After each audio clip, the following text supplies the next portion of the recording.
Bienvenidos, alquimistas, a este mágico podcast en el que conoceremos el fascinante y original relato de 3 sabios magos y un bondadoso santo. Los primeros llegaron a su destino tras seguir una cegadora luz en los cielos para ofrecer regalos y augurios al Mesías. El segundo se convirtió en la figura más querida de los niños. Bienvenidos, amigos, a la historia de los 3 magos de Oriente y San Nicolás.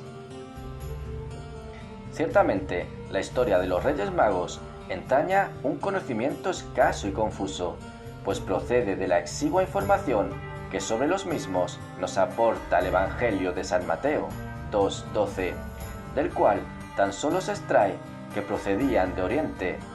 Eran varios, sabios, y llevaban 3 regalos.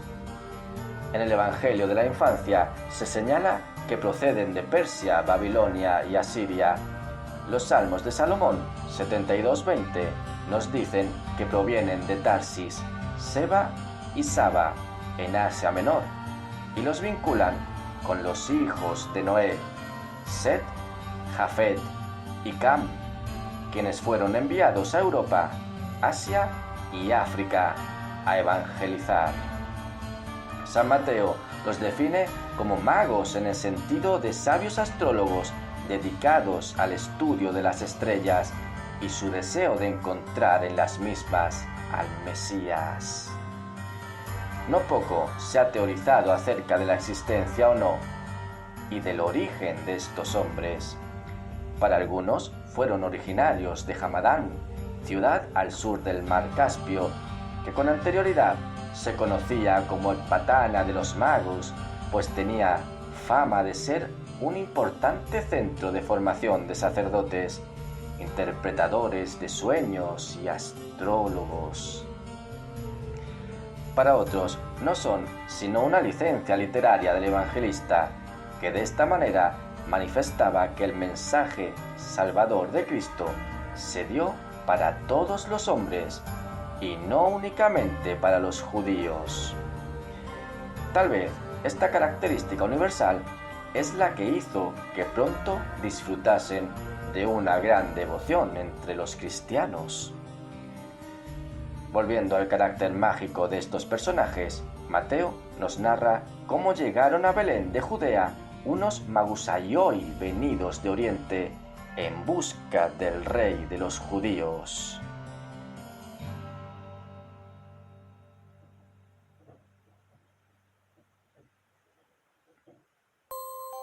Estos magusaioi eran adivinos y astrólogos de origen caldeo, es decir, del área sirio-mesopotámica. Pero la palabra magusaioi era un término semicorrupto procedente del persa mogú o magú, a través del arameo magusa, utilizado para designar a los charlatanes que practicaban la antigua ciencia de los magú, tribu meda seguidora de Zaratustra, poseedor de los rituales y las prácticas de carácter astrológico y adivinatorio en el mundo matseísta persa. Y es que una interpretación más restrictiva propone que ya durante el imperio persa Aqueménida, los magos condenados en el siglo VI a.C. por el gran rey Jerjes, debido a sus prácticas de culto mítico religioso prezoroástrico, se habrían esparcido por toda Caldea, degradando al nivel de charlatanería y brujería su ciencia originariamente sacra. Otro de los aspectos interesantes que conviene tratar en torno a estos magos es el número, que quedó fijado en 3 de forma definitiva por el Papa León I el Grande, de 390 a 465 después de Cristo, en sus sermones para la Epifanía. Hasta entonces, las representaciones paleocristianas de los mismos fluctuó entre 2 y 12, por ser este número representativo de las 12 tribus de Israel o de los 12 apóstoles. Será pues en el siglo III después de Cristo cuando se les conceda carácter real, seguramente para oscurecer su condición de magos, ya que en la práctica la magia estaba prohibida en la Biblia. Estas características y sus nombres aparecerán claramente expresados y recogidos por vez primera en los evangelios apócrifos o no admitidos por la Iglesia.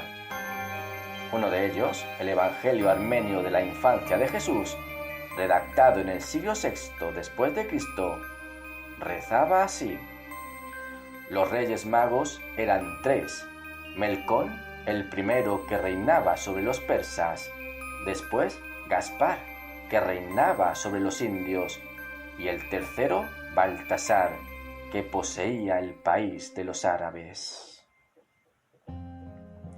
Es curioso, pero estos aspectos aparecen claramente definidos ya en el famoso mosaico bizantino de San Apolinar en Rávena, Italia. Realizado en el año 520 después de Cristo, representa a los tres magos vestidos a la usanza persa, portando diferentes edades y presentes, bajo un encabezamiento en el que aparecen sus nombres actuales. A pesar de todas las teorías, la devoción y espiritualidad en torno a los mismos siguió creciendo más allá de los primeros siglos de la Edad Media. Por ejemplo, el famoso monje Beda el Venerable, de 673 a 735, se hizo eco en uno de sus escritos del sentido de las edades y de los presentes de los magos de Oriente.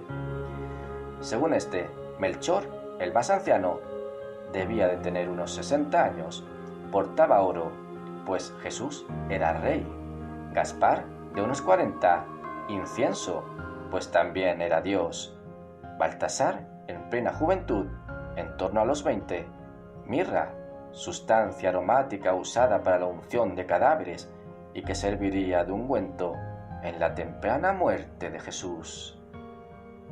Sus respectivas edades, las tres del hombre, juventud, madurez y vejez, venían a significar que cualquier momento de la vida era bueno para postrarse ante Dios.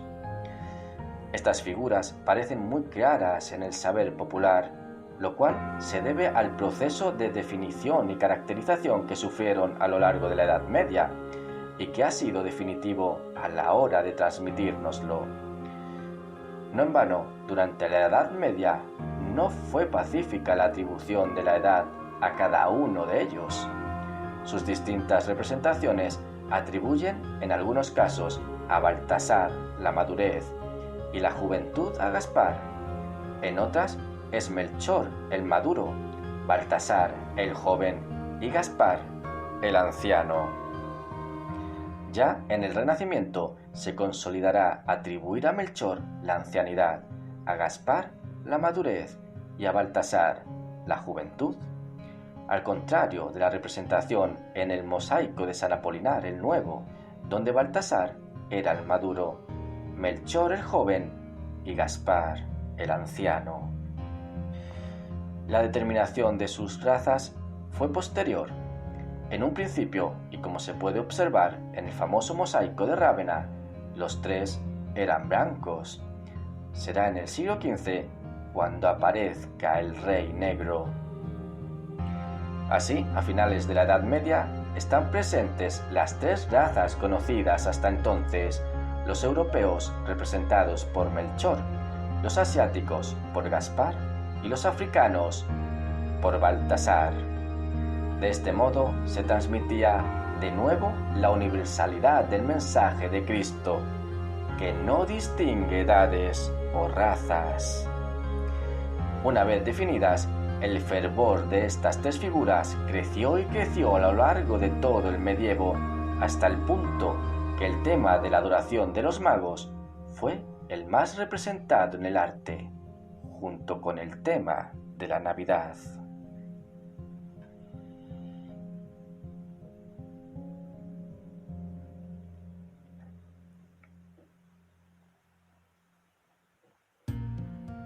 Al aumento de esto contribuyó, sin lugar a dudas, la aparición de sus restos. Y es que en el siglo IX el clero de Milán había anunciado solemnemente que poseía las reliquias de los tres magos. Sus restos se hallaban depositados en un sarcófago de la iglesia de San Eustorgio en Milán, donde descansaron hasta el año 1164, cuando el emperador Federico Barbarroja saqueó la ciudad. En el transcurso del expolio, el archicanciller, que era a la vez arzobispo de Colonia, tomó las reliquias y las trasladó a su ciudad, donde en el siglo XIII se levantó una catedral denominada de los Tres Reyes de Colonia. Allí fueron depositados los cuerpos de los tres magos. Finalmente, cabe señalar que la Iglesia colocó su fiesta el día 6 de enero, denominándola Epifanía, palabra griega que significa llegada del rey a la ciudad o manifestación de Dios. Pero es sabido también que en el siglo V después de Cristo ya se celebraba esta festividad en la Iglesia de Occidente, y aunque la costumbre de que los tres reyes magos trajesen regalos a los fieles fuese propia del siglo XIX, lo cierto es que siempre, desde los tiempos de Roma, hubo presentes en esta fecha. El origen estaría en las estrenae o ramas de laurel u olivo que los romanos regalaban a sus amigos en honor a la diosa de la salud, Estrenia, por el año nuevo. Esta palabra se relaciona etimológicamente con estrenar. Estas estrenae eran entre los romanos señal de feliz augurio y formaban parte de una tradición romana atribuida al origen de los aguinaldos del 1 de enero, calendaries estrenae, al rey Tito Tacio, de quien nació la costumbre de ir ese día a coger verbena al bosque sagrado de Estrenua, diosa del año nuevo, con el fin de obtener fuerza y protección durante el siguiente. Ahora, queridos alquimistas, ¿os gustaría conocer al otro personaje navideño cuyo culto cobró fuerza durante la Edad Media? Bien, venid por este celestial sendero que conduce a la generosidad y la bondad del devoto santo, nacido en una pequeña ciudad marítima de la costa sudoeste de Licia, en Asia Menor, en torno al 270 después de Cristo. Venid conmigo a conocer la vida y obra de aquel que nos legó la entrañable tradición de compartir ilusión. Su nombre, San Nicolás.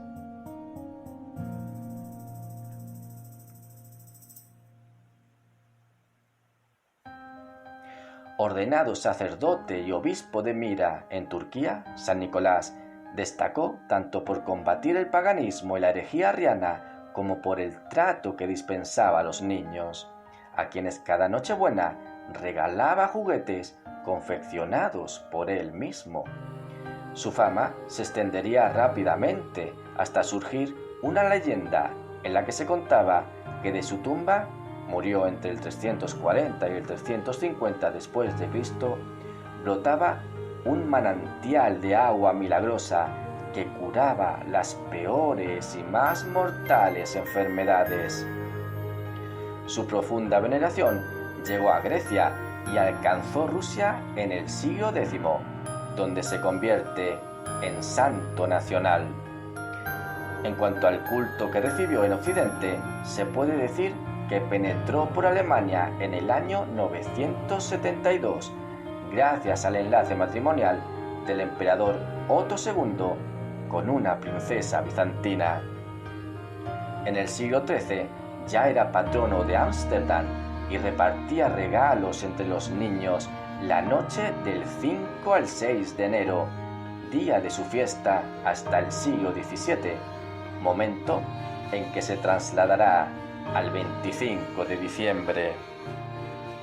Quizá su gran fama se debió a que muy pronto este obispo fue relacionado con una serie de figuras paganas vinculadas al renacimiento vegetal, como por ejemplo el Padre Invierno para los escandinavos o los diferentes gnomos y espíritus de la naturaleza celta, los cuales no tenían únicamente una función simbólica en sus culturas, sino que se decía de ellos que agasajaban con regalos a los niños llegado el año nuevo.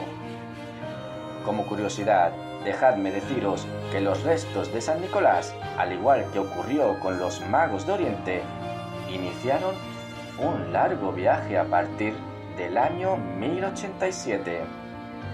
Primero fueron depositados en una basílica bizantina levantada en su honor en Mira, donde fueron robados por comerciantes del sur de Italia que los llevaron a Bari para ser vendidos como reliquias. Debido a este hecho, la ciudad se sentiría totalmente identificada con el santo, al que aún hoy se le conoce como San Nicolás de Bari. Ahora, no dudes en compartir este podcast y todos los anteriores a través de Spreaker Podcast, Spreaker.com y Spotify. Hazlo también en mi canal de YouTube, La Noche del Alquimista 7, siempre con números romanos. No olvides suscribirte. Y pásate por mi cuenta de Instagram, Angel84Gold. Deja comentarios y sugerencias para hacerte llegar los temas de tu interés. Que tu espíritu sea la estrella en el camino, aun cuando la noche esté sumida en la más profunda oscuridad. Muchas gracias, alquimistas. Hasta muy pronto.